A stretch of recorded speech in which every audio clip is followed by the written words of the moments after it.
It's a big one.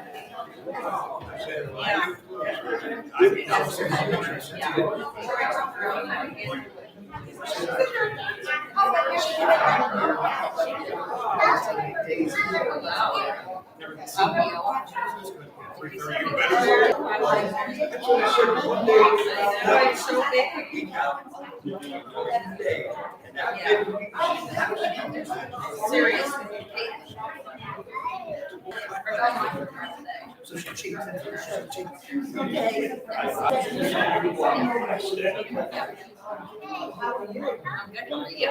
It's good to see you guys.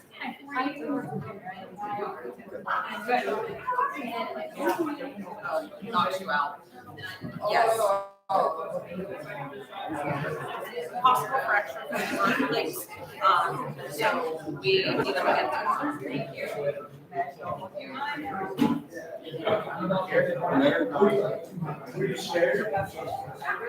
Yeah, so we're still waiting to figure it out. There she goes. Yeah. Hey, Marty.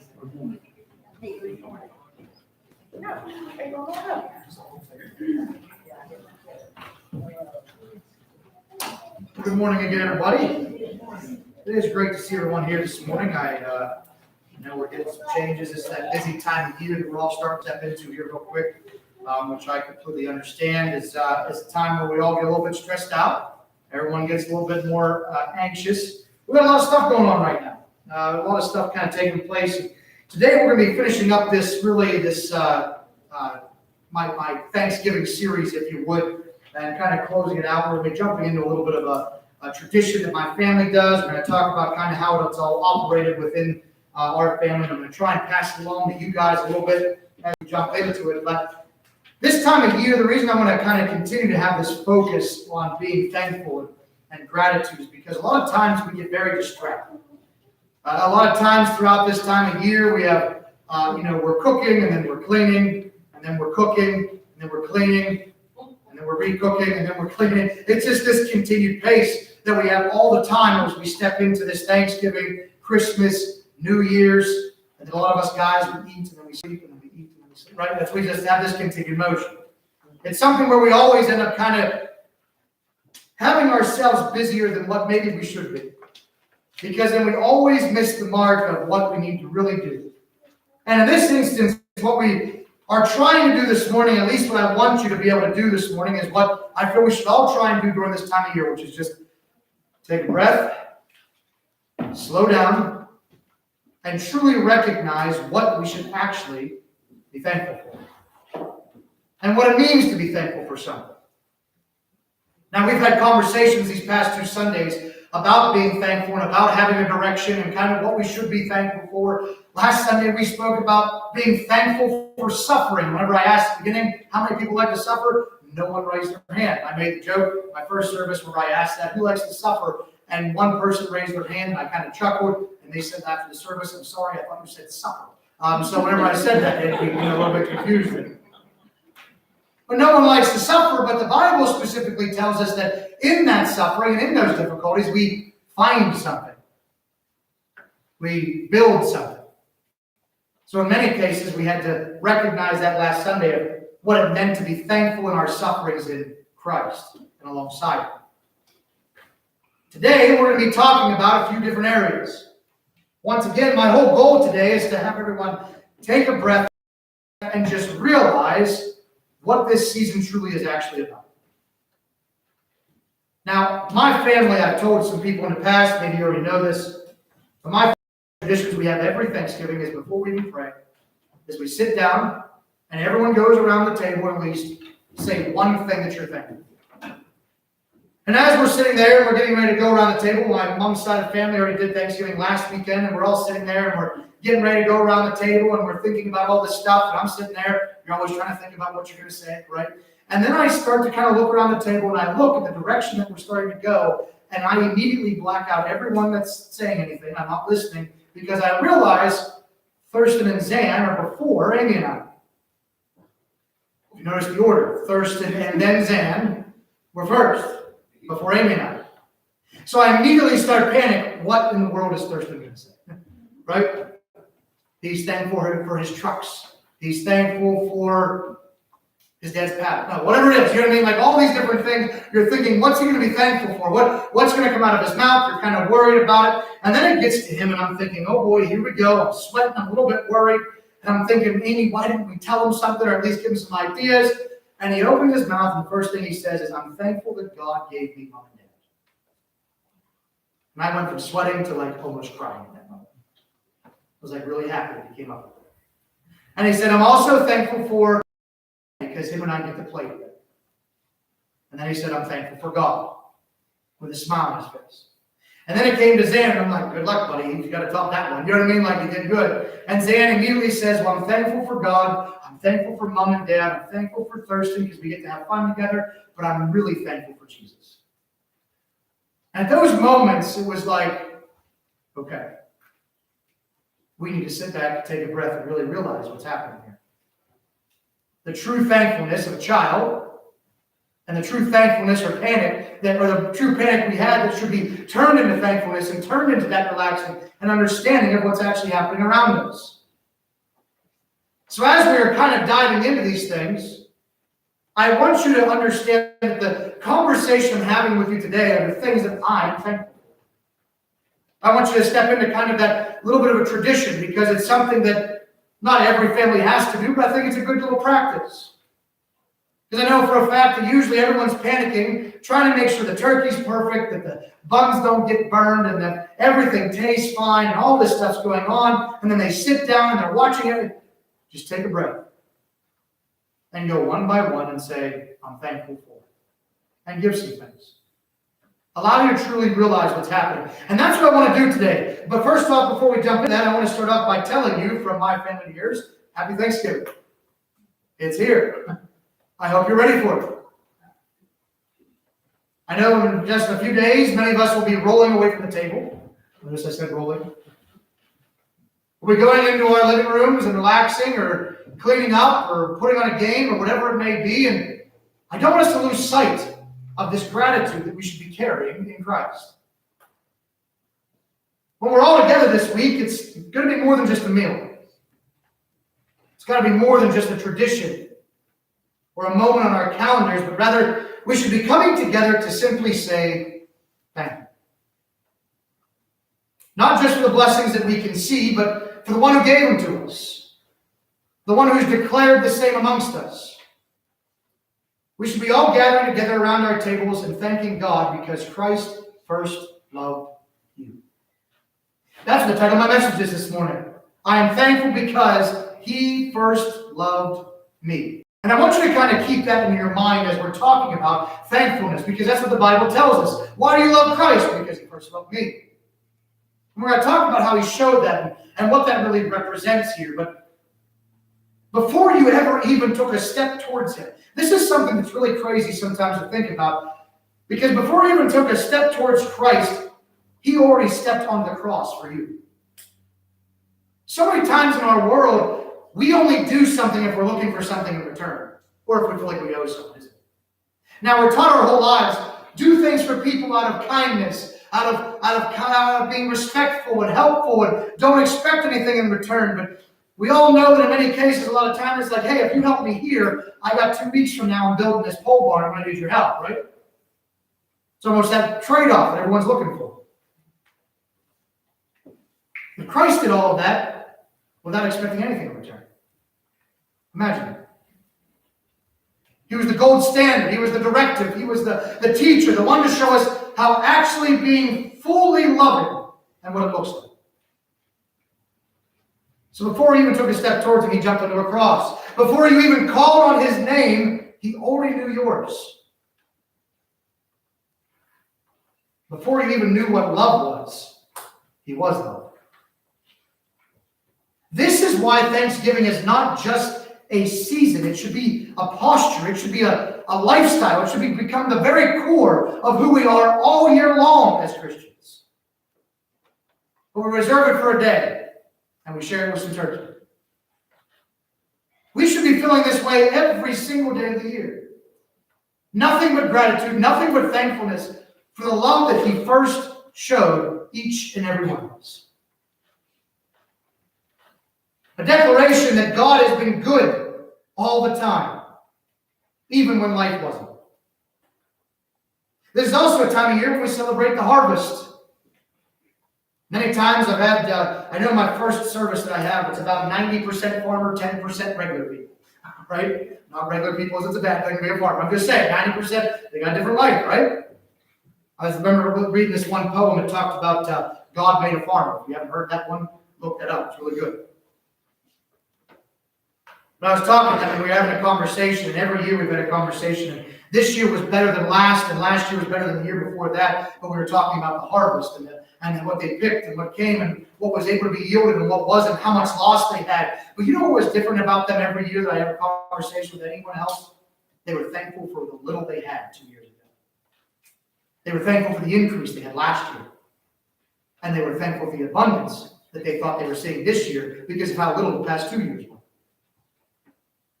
That gratitude. It's a lifestyle. Year after year. And whenever we come together as a family and hopefully saying something that we are thankful for, vocally in front of people, I want to give you some of the things that I am thankful for this morning. The first thing I am thankful for is that everything that happens to us has a purpose. Everything that happens to you has a purpose. The good, the bad, the beautiful, and the ugly. Every single bit of it has a purpose. You know what's crazy too is God never wastes a single thing, ever.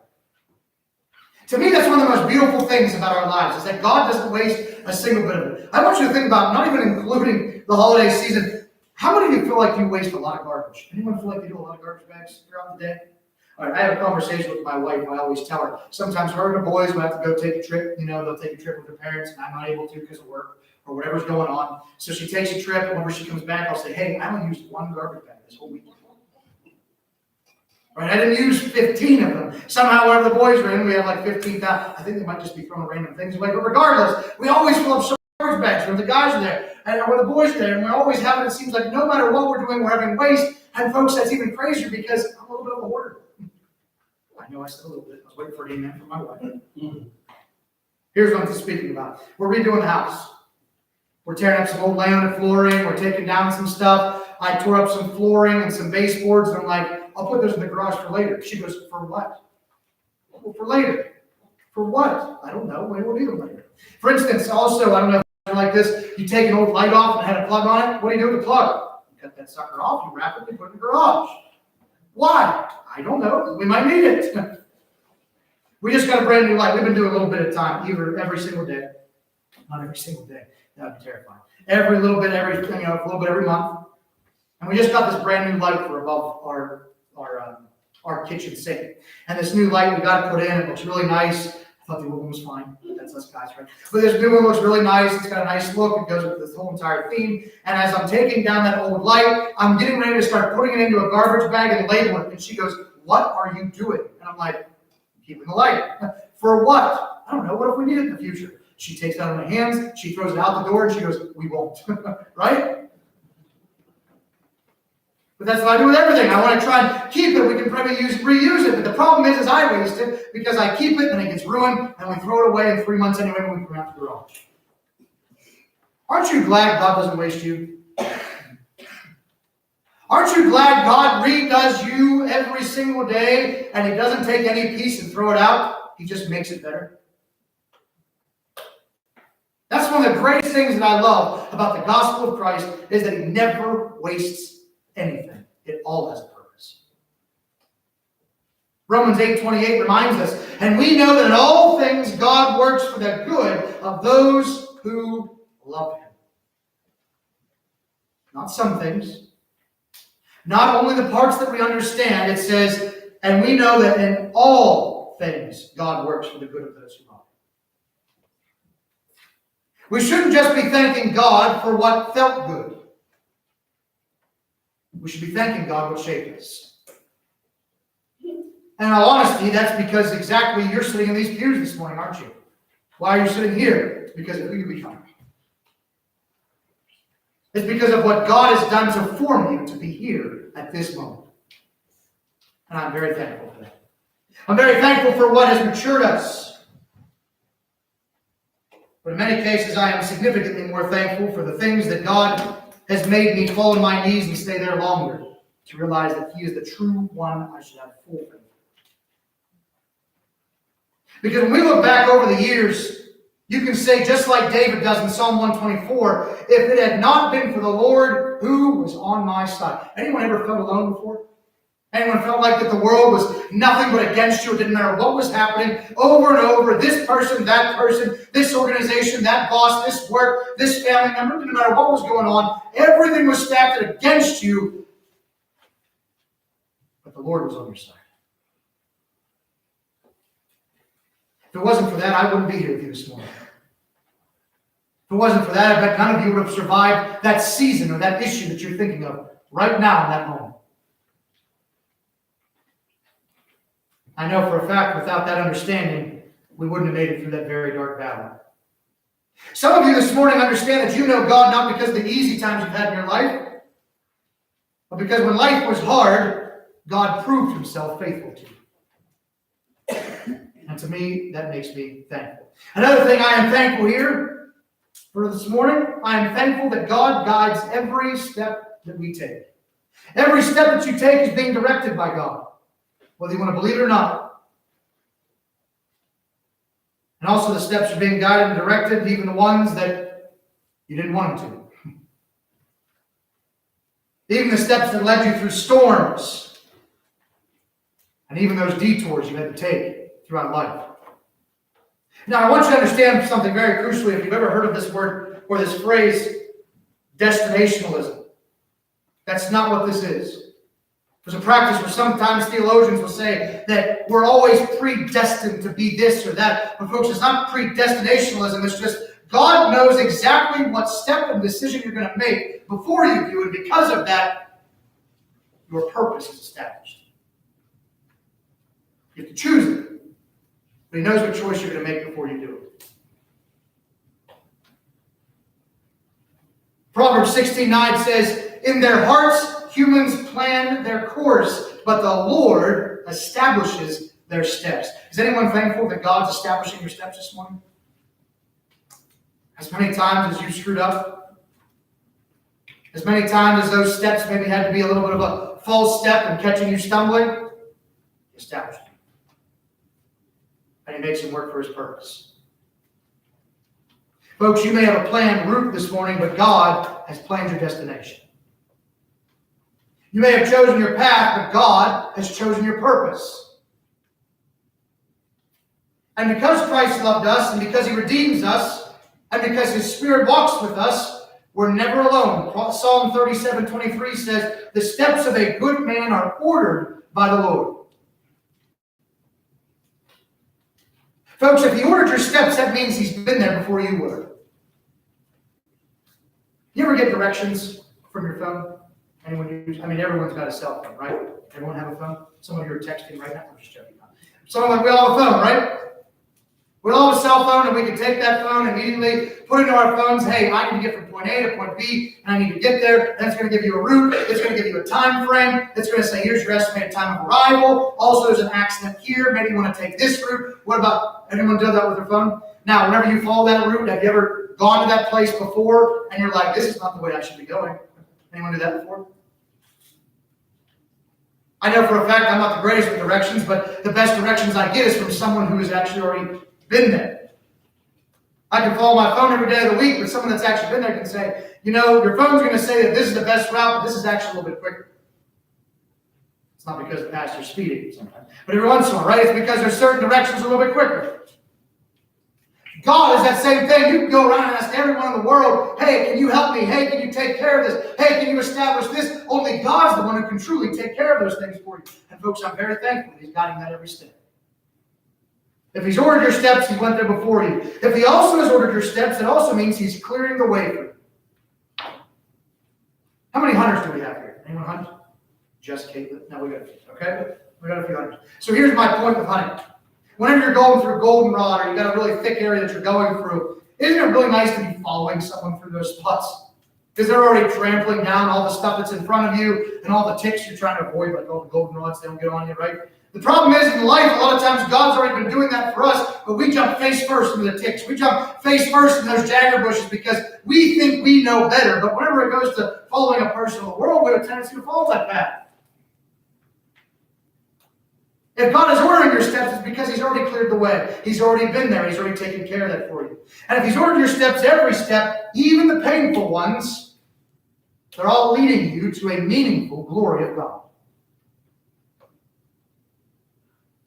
So on this Thanksgiving coming up this week, I want you to pause and say, Lord, thank you for directing me, even if I didn't notice. I want to thank you for guiding me, even whenever I thought I was lost. And I want to thank you for walking with me, even if I couldn't feel you. I want to tell you a quick little story about Thurston. Thurston's getting all the stories here today. So the other day, Thurston, it's basketball season at the Trimble household. If you know what that means, it means long days, okay? That's not just long days for Travis and Amy, it's long days for Sam and Thurston too. Take them around, take them to places people can watch. Amy's got to do this color-coded calendar, and she's got to have all this stuff set up. She's really good at it. Luckily, it wasn't me, or else the boys probably just be staying home by themselves. But anyway, so Thurston got to the point the other day where he was very tired. When Thurston gets really tired, his eyes get really red. Like, whole way around, it looks like he hasn't slept for months. He just gets really tired. And also, whenever he gets really tired, he says, hey, buddy, you look really tired. Are you tired? He goes, nope. You want to go take a nap? Nope. Put him in a car seat, boom, he's snoring before he even pull out of the parking lot, right? So it's one of those things, he was really tired at this point. When Thurston gets really tired, he also gets a little bit mischievous. Whenever I say a little bit, I mean he finds everything he should. So the other day, he was pretty tired. He's walking around the house, and for some reason, it was just me and him. I'm not sure what was going on. But he was walking around the house, and I could tell he was really tired. And he knows there's this one thing on the table he's not allowed to touch. And it was one of those days where he walks to the table. He looks at you and slowly puts his arm on the table because he knows what you're doing. You know, he knows you're watching. And I said, don't you dare, sir. And he goes, and just walks into the playroom. So this was the level that he was on today, okay? And I was getting there. So he's walking through the house, and I'm like, hey, don't you mess with that. Don't touch that. What are we doing, buddy? Come on. Hey, I got to get ready. I got the toys he was playing with. There was cars and trucks. I made a circle, and I said, stand in that circle, and don't you dare move out of it. I go in the bathroom, I get ready. It was like 30 seconds. I literally had to brush my teeth and get out of there. Some of you are like, can we take 30 seconds? I was in a rush. Okay. But I was already up brushing my teeth, and I was getting out of there. I come out of the bathroom, poof, the kid's gone, right? I should have imagined. He went down throughout somewhere throughout the house, and I'm like, Thurston, and he's not answering me. And I hear something upstairs. I'm like, okay. And he knows he's not allowed to go to mom and dad's room. Because when he goes to mom and dad's room, he messes with everything. One of the things he likes to mess with, for some reason, is our charger. It holds like a cell phone and the Apple Watches and stuff. He likes to mess with the stuff because he just told once no, so that means yes every other time. So he goes upstairs, and I can hear him messing with stuff, and I sneak up the stairs. And as I'm going up the stairs, I look like our stairs look into our room, so I get my eyes just barely above that top stair. And I'm watching him. And he's standing at that charger talking to him. Just getting you the stage here, okay? So he's talking to this thing, and he's unplugging it. And as he's unplugging this charger, he's still talking to it, playing with it, coming back through. He walks past me to go to his room and has no idea. He goes into his room, and I just happen to sneak past with him, and I'm sneaking up there with him because he's being loud, and he's having a conversation with himself and his charger, and having this big ordeal going on, and I sneak into his room with him, and he goes to his bed and tucks the charger into bed, and he's telling him, now you stay in bed, don't get out of bed. This is stuff we've told him, right? And he tucks in the charger, and he happens to turn around and go shut the door and shut the light off, and I snuck in just enough and went and laid on Sam's bed. Thurston shut the door, he shut the light off, and he's sitting there talking to the charger, and I'm literally like shaking, okay, because he has no idea there. And he gets ready to leave the room, and as he gets ready to leave the room, he must have heard me shuffle or move, and he pauses, and he's looking around, and it's pitch black in there because we have those like darkening curtains to try and keep it nice and dark. And he goes and flips the light on, and turns around, and he screams real loud, and he's scared. The best part is, like, if you ever hear someone say, oh, you're scared the crap out of me, right? We don't say that in the Trimble household because Thurston said this one thing this one time. We now say this, you scared me out of crap. Okay, that's what he said. So I say, he goes, oh, Daddy, you scared me out of crap. So he says that, and I start laughing, and it's funny. And I said, what's that charger doing over there? And he goes, oh, taking a nap. And I was like, oh, okay. Some of you are thinking, what in the world does this story have to do with anything? How many of you have done that in life? And Jesus was the one with his head peeking over the stairs? And you thought, I'm perfectly fine doing what I'm doing. It's not a big deal. And then whenever you're looking for help and you pass right by him, you didn't even notice he's sitting there waiting for you to reach out to him. And finally, whenever you say, Lord, I can't hear you. What is going on? He says, Travis, oh, scared me to crap. Right? Happens a lot. Because we're doing this. And all we had to do was take a breath, be silent. But I'm thankful that those times have still come. I'm also thankful that I can hold on to God in the most uncertain seasons of my life. Folks, if you didn't know, life will be uncertain at times. There will be moments where your hearts tremble and flutter. There will be moments where the future feels blurry and extremely, extremely distant. There's going to be moments in your life that you have no idea how God's going to work it out. You just know he's going to. But in those moments, you must cling to his word. Jeremiah 29:11 declares, for I know the plans I have for you, plans to prosper you and not harm you, plans to give you hope and a future. We shouldn't be thanking God only because of what he has done, but we should be thanking him because of what he's already promised to do in your life. Sometimes that feels weird for people to thank someone before it happens. But you need to start getting into practice with that with God, because that shows true faith. Lord, I want you to take care of the sickness. And dear Lord, I want to thank you for taking care of that sickness. Why? Because in your mind, you should understand it's already been taken care of in his eyes. The result has already happened. Thanksgiving is not built on certainty of circumstances, but rather it is built on the certainty of God's character. Folks, I have no idea what tomorrow holds. I just know who does. And for that I am thankful. And finally, and this is the most important, I am thankful for the love of Jesus Christ, without which I am not standing here in front of you this morning. It's the greatest thing in all of our lives that we have to be thankful for in this moment and every moment. Even when things aren't going the way that you want to, you can be thankful for his love. Even when you're confused, you don't understand, and you feel distant, you can be thankful for his love because it is consistent and unchanging. It's not about the food on our tables in a few days, the clothes on your back, or the family you share a room with. And it's not even about the blessings you can count. The greatest thing we have to be thankful for is the love of Jesus Christ himself. And why do we love him? 1 John 4:19. We love because he first loved us. Before you were formed, he loved you. Before you got it right, and some of you still are, including myself, he loved you. Before you broke that habit or that continued sin, he loved you. Before you decided to come to church, he loved you. But you know the most important? Before you deserved it, he still loves you. There's nothing you can ever do to earn it, but he's always given you. And how did he show that love? He laid his life down on the cross. He took nails that belonged to you and me. He carried a cross that was ours. He died a death that we deserved, so that we could live a life with him that we do not.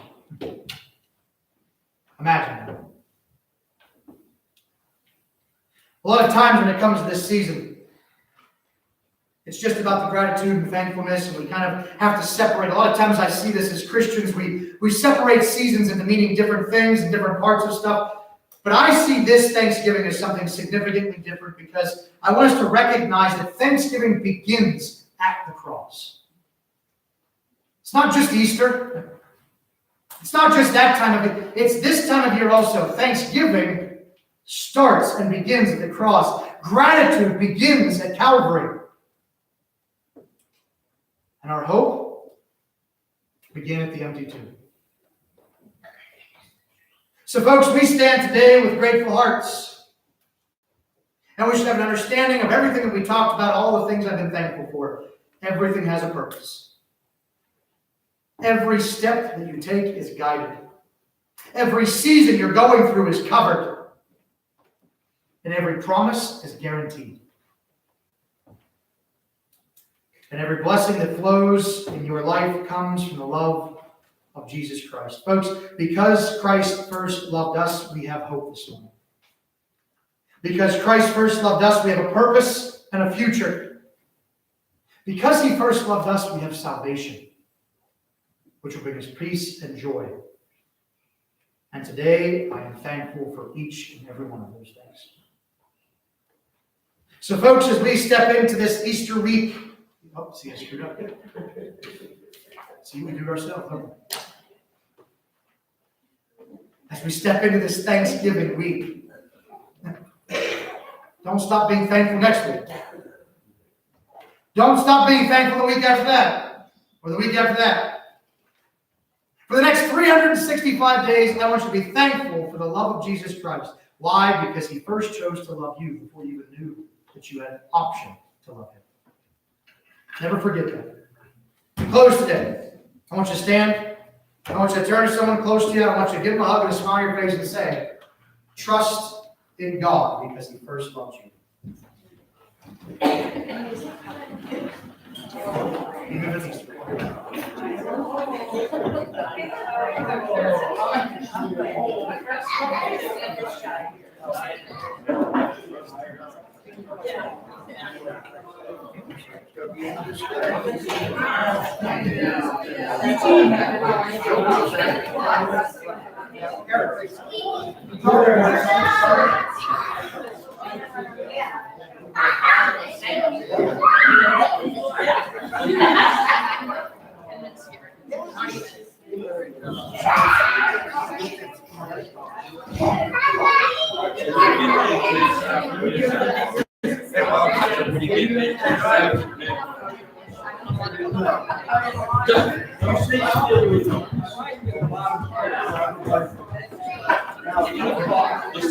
Click end stream.